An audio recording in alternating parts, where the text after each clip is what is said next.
கோவில்கள்ல தரிசனம் மற்றும் அதற்குரிய கட்டண மாற்றம் குறித்து பக்தர்களிடம் கேட்காமல் முடிவு செய்வதா என கேள்வி எழுப்பியுள்ள உயர்நீதிமன்ற மதுரை கிளை இது குறித்து பதிலளிக்க அறநிலையத்துறைக்கு நோட்டீஸ் அனுப்ப உத்தரவிட்டிருக்கு.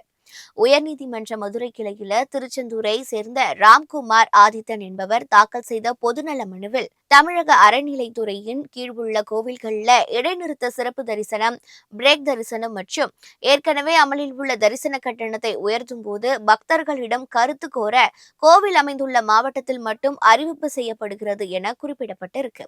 கோவில் வளாகத்தில் பக்தர்கள் செல்லாத இடங்களில் கட்டண உயர்வு குறித்து அறிவிப்பு இடம்பெறுகிறது.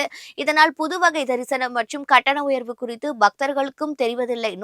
சிறப்பு தரிசனம், பூஜைகள், இடைநிறுத்த சிறப்பு தரிசனத்திற்கு கட்டண நிர்ணயம் மற்றும் கட்டணங்களை அதிகரிப்பது குறித்து அறநிலையத்துறை அறிவிப்பு செய்ய இடைக்கால தடை விதிக்க வேண்டும் மனுவில் கோரப்பட்டிருக்கு.